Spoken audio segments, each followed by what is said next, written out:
안녕하세요. 의사 언니 김지연입니다. 오늘은 재밌는 얘기를 해보려고 친구를 불렀습니다. 네, 안녕하세요. 저 연세의대 예방의학교실의 장성인이라고 합니다. 제가 조금 풀어서 설명을 드리자면 현재 신촌 세브란스 병원의 전공 분야 중에 예방의학이라는 과가 있어요. 그거를 전공을 해서 교수로 남아있는 친구입니다. 아니, 예방의학이라고 하면 보통 의사들도 무슨 일 하는지 잘 모르거든요. 보통 저희 부모님이나 아니면 친척들도 예방주사 놔주는 데구나 이렇게 생각을 하는데 일단 환자를 안 봐요. 그 병원에서 환자가 왔을 때 어디가 아프다 이렇게 환자를 보진 않고 대상을 인구 집단이다 이렇게 이야기를 하거든요. 무슨 얘기냐면은 한 명 한 명을 보는 게 아니라 전체의 어떤 건강을 본다.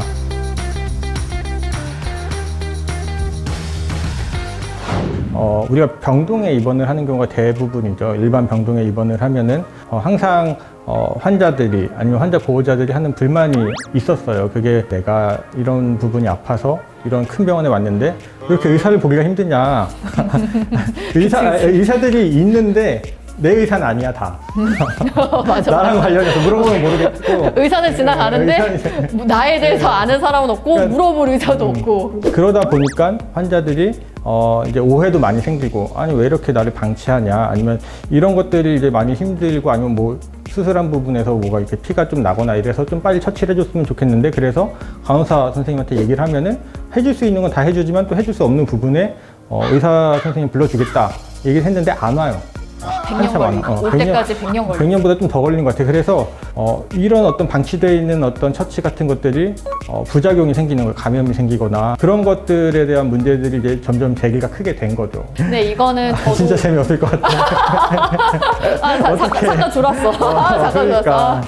나도 가끔 졸아 얘기하다가 전공의 생활을 할 때 보면은 딱 우리 과에 입원 환자가 되게 적게 입원하면은 한 40명, 정말 많이 입원할 때는 막 60명 이렇게 입원한단 말이죠. 그러면은 이 40명의 환자가 한 번씩만 간호사한테 의사를 호출을 해도 나는 40번을 병실을 가야 되는 거예요. 뿐만 아니라 오전 회진과 오후 회진을 돌거든요. 그러면 회진을 하루 2번을 돌면 이 사람들을 다 돌고 또 이 환자들의 상태를 다 파악을 하고 이 환자들의 처방을 또 다 내야 돼요. 근데 내가 수술하고 있는데 갑자기 입원한 환자가 막 피가 난다던가 아니면은 소변을 못 봐요. 혹은 뭐 변을 못 봐요. 이런 오거나 전화가 오면 어떻게 할 수가 없는 거예요. 그러면 수술 끝날 때까지 그 환자는 1시간, 2시간 깔려 있어요. 우리 이걸 깔려 있다라고 표현을 하는데 응급실에 갔을 때 막 오래 기다려본 경험들이 가보신 분들이 있을 거예요. 무조건 몇 시간 기다리잖아요. 거의 응급실 선생님은 금방 봐요. 하지만 응급실 선생님이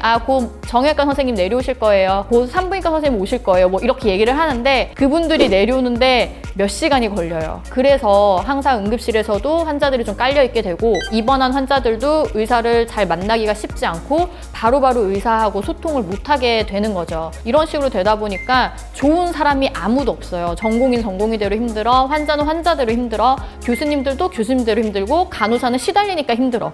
그래서 새롭게 만든 제도가 왜 이렇게 잘 알아?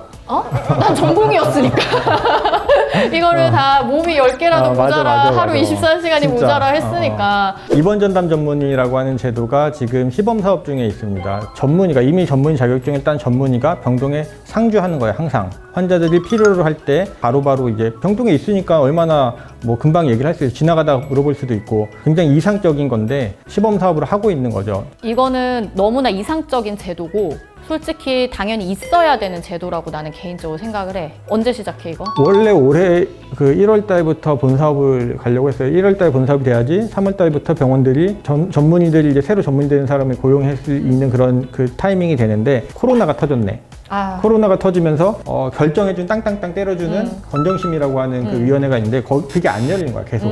안 열리면서 딜레이 되다가 무슨 일 또 터졌냐면은 뭐 의사들이 단체 행동을 한 거예요. 그치. 네, 단체 행동을 하면서 근데 이 단체 행동이 굉장히 아이러니한 게 전공의들이 주로 이제 그 파업을 했어요. 전공의 파업한 데를 누가 메꿨냐? 교수들이 메꾸고 입원 전담 전문의들이 메꾼 거예요. 입원 전담 전문의가 있었던 병원들에서는 문제가 전혀 없었어요. 그러니까 굉장히 특히 이런 그 사태에서 더 역할이 빛났었는데 이번에 그 파업을 했었던 이유 중에 하나가 뭐 국가의 정책 중에서 뭐 지역의 의사를 좀 가게 하려고 의대를 좀 늘리려고 했는데 그걸 니네가 반대했었는데 아 이거 하면 의사가 더 들어가지 않냐, 이 의사들 더 의대 더 늘린다고 하지 않으면은 이거 못 해주겠다 이런 식으로 간 거예요. 정치적인 거랑 이제 엮여버린 거지. 굉장히 안타까운 게 이거 정말로 내 가족이나 내가 입원했을 때 사실 이런 병동에 입원하고 싶거든요. 그치. 근데 이 정치적인 문제는 사실은 언제 풀어질지 모르는 그런 게 되는 거예요. 근데 거기다 그거에 엮어갖고서 아, 니네 의사 더 늘린다고 확정해서 인정하지 않으면 우리 이거 못 해줘.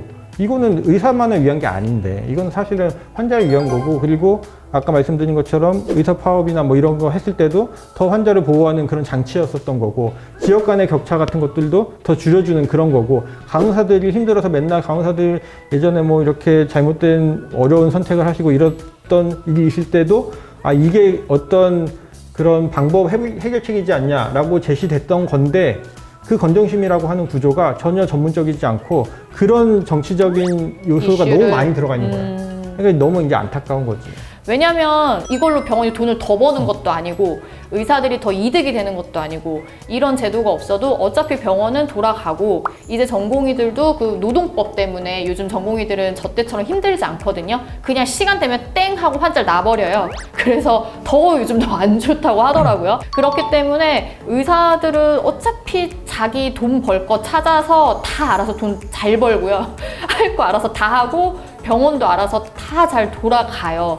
아무 상관이 없는데 이런 제도를 안 하는 거는 그냥 100% 환자한테, 국민들한테 다 돌아가는 거거든요. 근데 저는 의사이기 이전에 국민이고 환자이기 때문에 이런 제도가 무조건 됐으면 좋겠다고 생각을 하고, 사실 이 이슈를 좀 졸리고 재미없을 수 있지만 뭐 몇몇 분들은 재밌게 들었을 수도 있는데 잘 몰라요. 모르는 분들이 너무 많더라고요. 이거는 기사화도 별로 안 됐고 좀 그냥 요 안에서만 돌고 있는 얘기여가지고 사실은 조금 끄집어 나오고 싶다라는 생각을 했었어요. 그래가지고 지금 친구하고 같이 이 얘기를 하게 된 거고, 저는 절대 둘 다 어떤 정치를 지지하거나 어떤 색깔을 띠고 하는 얘기가 아니라 그냥 이 좋은 제도가 정치적인 어떤 그런 계산과 이해관계에 의해서 이루어지지 않는 것이 안타깝다, 이런 입장이라는 것을 이해해 주셨으면 좋겠고요.